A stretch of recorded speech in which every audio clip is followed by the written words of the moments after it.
Ramakrishna শরণম YouTube চ্যানেলে সকল রামকৃষ্ণ ভক্তমণ্ডলীকে স্বাগত। আজকের পাঠের বিষয় সন্তান শোক বিধুরা জননীর প্রাণে দিব্য শান্তি ও সান্ত্বনা দিলেন শ্রী শ্রী মা। জননীং শারদাং দেবীং রামকৃষ্ণম জগদ্গুরুম পাদপদ্মে তয়ো সিত্বা প্রণমামি মুহুর্মুহ। কলকাতার বাগবাজারে মায়ের বাড়ির পাশেই এক বাড়িতে দিবানিশি কান্নার রোল। পুত্রহারা এক জননী থেকে থেকেই আর্তনাদ করতেন। বড় মর্মান্তিক সে ক্রন্দনধ্বনি।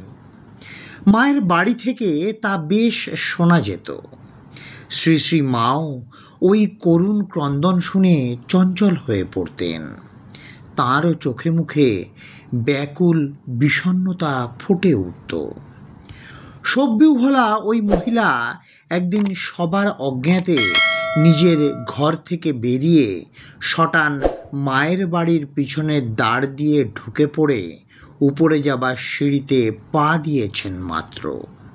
অমনি অন্তর্যামিনী বিশ্বজননীর চিত্ত কেমন যেন অস্থির আকুল হয়ে ওঠে। সহসা মা কাউকে কিছু বুঝতে না দিয়ে ক্ষিপ্র বেগে সিঁড়ির মুখে চলে যান। অশ্রুতপূর্ব এক প্রাণ জুড়ানো মায়ের কণ্ঠ সকলকেই চমকিত করল। সবার দৃষ্টি ধাবিত হলো ওই সিঁড়ির সোপান শ্রেণীর দিকে। বৌমা, তুমি এসেছো?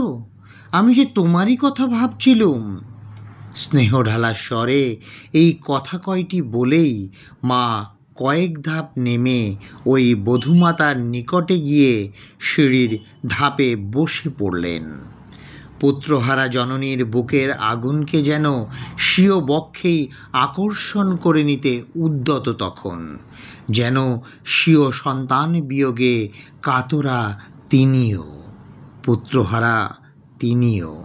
পুত্রহারা জননীর শোক তখন নতুন বেগে উথলিত। তাঁর সেই বুক ফাটা কান্নায় বিব্রত মায়ের সেবক একজন বলে বসলেন, এসব নিয়ে এমনভাবে এসে মাকে জ্বালাতন করা কেন? শোকার্তা ভদ্রমহিলাকে উদ্দেশ্য করে উপদেশ দিলেন তিনি, আপনি কি জানেন না মা সাক্ষাৎ ব্রহ্মময়ী?